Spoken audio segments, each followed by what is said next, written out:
Тешко се заработуваат пари, тешко ги заработуваме, а уште потешко изгледа и ги чуваме.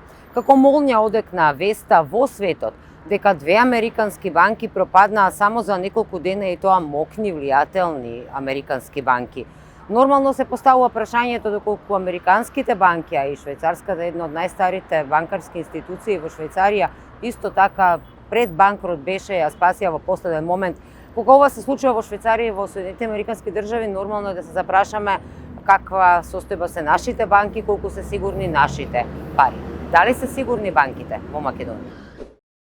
Важно е јавноста да знае дека досегашните согледувања покажуваат дека овие случувања нема да имаат никакви директни ефекти врз нашиот банкарски систем, а заради неколку причини. Прво, изложеноста на нашиот банкарски систем кон странство и кон странски банки, вклучително и кон американската економија и кон американски банки, е исклучително ниска. Понатаму, нашиот банкарски систем е во исклучително добра кондиција, со солидни биланси, високо ниво на капитал, солидна ликвидност и историски највисоко ниво на квалитет на кредитното портфолио. И на крајот, а особено важно во оваа ситуација, е тоа што нашиот банкарски систем воопшто не се потпира на деловниот модел кој што се смета дека е причината за пропаѓањето на американските банки. Во однос на европскиот банкарски систем, од каде што потекнуваат најголем дел од мајките банки на банките во нашата земја, битно е да се истакне неговата солидна кондиција и неговата капитализираност, која што е повисока дури од онаа на американските банки. А и досега, дури во услови на криза, нашиот банкарски систем се покажа, ја одигра улогата на столбот на сигурност, на стабилност и при тоа испорачуваше и значителна поддршка на домашната економија. Швајцарската банка Credit Suisse беше една од највлијателните финансиски институции меѓу 15-те на највлијателни финансиски институции во Европа, ако не и во светот. Меѓутоа беше важела за ризична банка, бидејќи имала одредени проблеми уште од 2015 година. Меѓутоа, сепак, незиното пропагање, пошто 160 и кусур години постоење, го раздрма и европскиот банкарски пазар.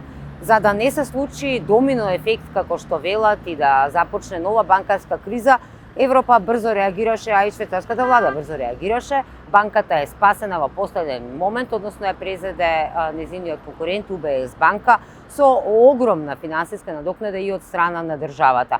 Ова се чини малку ги смири страстите. Меѓутоа, оно што е проблем е што се вели дека американските банки, еве и швајцарската банка, оно што ги довело до колапс е ризичните инвестиции со парите од граѓаните. Односно, банката на Силиконската долина, која што пропадна, била банка која што најчесто финансирала стартапи, а исто така инвестирала и во биткоини. Тоа не може да се случи, не смируваат од Народната банка во Македонија, затоа што моделот на работа, на заработка на нашите банки е сосема друг од оние во Соединетите американски држави. За да добие јавноста осет што значи практично тоа ниска изложеност, би посочила дека само 5% од вкупните средства и само 6,6% од вкупните обврски на нашиот банкарски систем се кон странство. Или поинаку кажано, доминантниот дел и од пласманите и од изворите на финансирање на нашиот банкарски систем се на домашниот, на нашиот пазар. И сега во однос на деловниот модел, а особено важно во оваа ситуација, е тоа што нашиот банкарски систем работи врз основа на конзервативен, традиционален деловен модел, што го прави отпорен, уште поотпорен во една ваква ситуација. Нашиот банкарски систем има диверзифицирана, разновидна, значи не концентрирана и стабилна структура на изворите на финансирање и во неа доминираат депозитите, кои учествуваат со дури 84% во вкупните обврски на банкарскиот систем.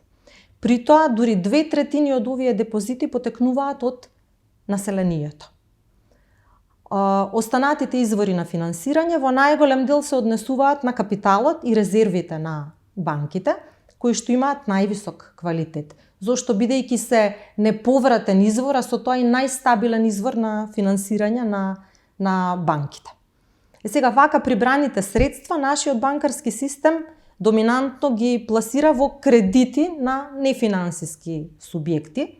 Тие учествуваат со 60% во вкупните средства на нашиот банкарски систем и споменав, историски имаат во моментов највисоко ниво на квалитет или тоа значи најниско ниво на ризичност на кредитните пласмани. Останатиот дел од средствата на нашите банки во голем дел се пласирани во ликвидни средства, како што е готовина, средства на сметки кај Централната банка, домашни хартии од вредност, пред се хартии од вредност издадени од Централната банка и од државата.